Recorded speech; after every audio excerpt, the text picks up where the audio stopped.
और चेकिंग करके तो जो पकाता पहले उसी को खिला के खाना दूसरे बच्चों को खिलाओ।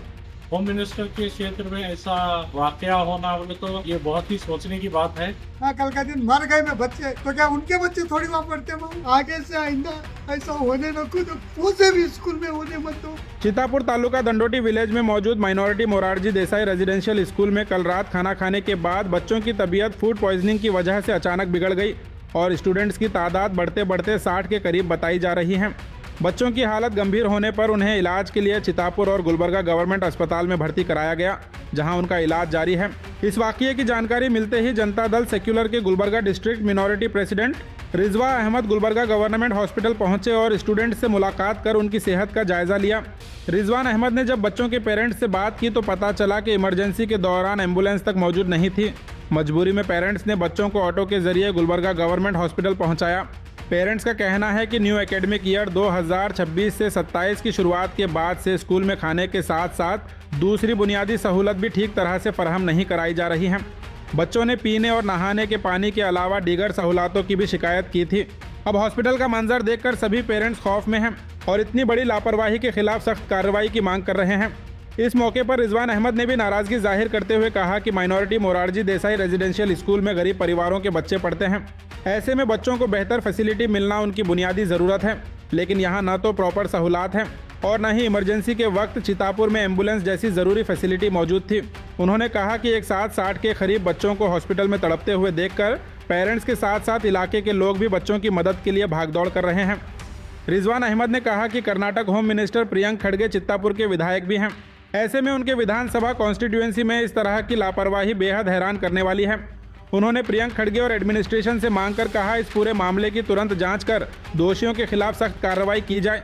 इसके अलावा गुलबर्गा डिस्ट्रिक्ट में सभी स्कूल और कॉलेज में इंस्पेक्शन कर वहां मौजूद फैसिलिटीज़ की जांच करने की मांग की गई। तो डंडोती में जो मोरारजी देसाई माइनॉरिटी जो स्कूल है वहाँ के बच्चों को फूड पॉइजनिंग होने की वजह से यहाँ पे कई बच्चों को चितापुर में एडमिट किया गया और ज़्यादा हालत ज़्यादा क्रिटिकल होने की वजह से गुलबर्गा जिप्स हॉस्पिटल में लाया गया है।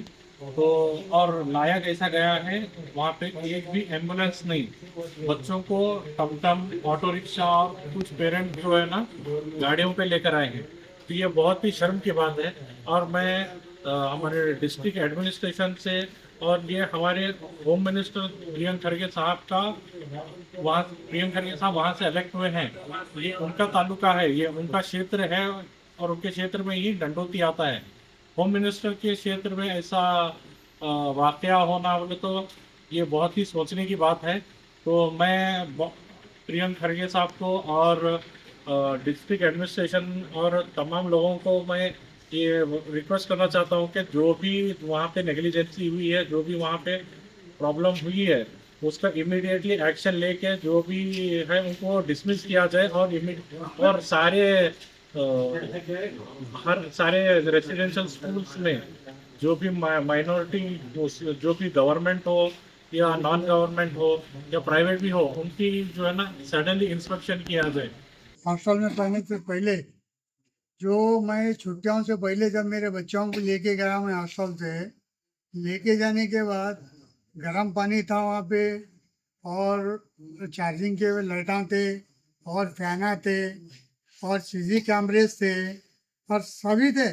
सभी रहने के बावजूद भी जब मेरे बच्चा 2 महीने स्कूल का जो कंप्लीट करके छुट्टियाँ चले आए स्कूल को, फिर ना वहाँ पे सोलर लाइट है, ना वहाँ पे गीज़र है पानी का बच्चों को गर्म पानी नहाने के लिए और कुछ भी नहीं। और क्या है मालूम, उस पर से ठंडा पानी नहाना और एक बात, उस पर से क्या है मालूम, टाइम आते जब तक मास्टर रहते वहाँ पे 5 बजे तक अच्छा खाना खिलाते, मतलब दाल हो चावल हो कुछ भी जो सब्जियाँ बनाते खिलाते।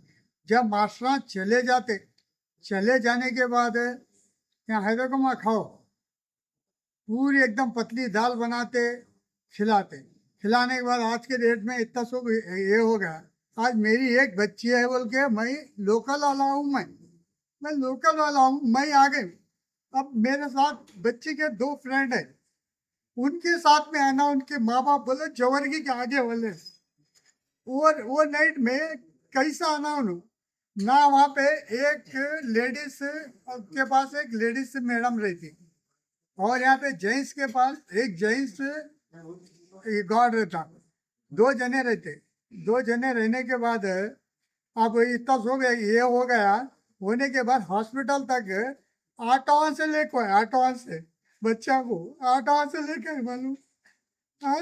आज के डेट में उनके माँ बाप नहीं है कोई वहाँ पे। इसका जिम्मेदार कौन होते? कौन से साहब होते? क्या प्रियंका साहब होते? क्या ये एमएलए साहब होते? सेंट्रल के पाटिल साहब होते? हाँ, कल का दिन मर गए में बच्चे, तो क्या उनके बच्चे थोड़ी वहाँ पढ़ते वहाँ? कम में से गरीबों के बच्चे पढ़ते, हमारे तो गरीबों के बच्चे रहते वहाँ। आज के डेट में मैं एक जना लोकल वाला हूँ, वही ये देखा हूँ बोल के मैं आया। अगर नहीं रहता तो ये 3 बच्चों के साथ कौन रहता था? हिम्मत देने वाले बहुत चुने और काम भी करो, क्या भी बोलो। बस ये जो है आइंदा ऐसा फूड पॉइजन हो दे, कुछ भी हो दे, ये मेरी एक बच्चे की बात नहीं है, हर गरीब के बच्चे की बात है। मेरा गरीब का बच्चा सोच के देखो आप, अमीर का बच्चा नहीं पढ़ता स्कूल में, गरीब का बच्चा स्कूल में पढ़ता। जहाँ रहते हैं मुराजी रहते हैं, कामी के छोटे मोटे कॉलेज, गरीब का बच्चे को डालते, कहीं को डालते। उनकी माँ बाप को तकलीफ है कि भाई कमाना, भाई खाना, भाई मेरे जोरों को पालना, मेरे बच्चों को पालना। मेरे 2 बच्चे हैं, 2 बच्चों को 10वीं तक बोलकर डाल देते वहाँ पे। अच्छा पढ़ते भाई, नाम कमाते, मेरा क्या तो नाम कमाते, कल का दिन मर के गए तो इसके जिम्मेदार कौन होते थे भाई? मैं लोकल वाला हूँ, आ गया।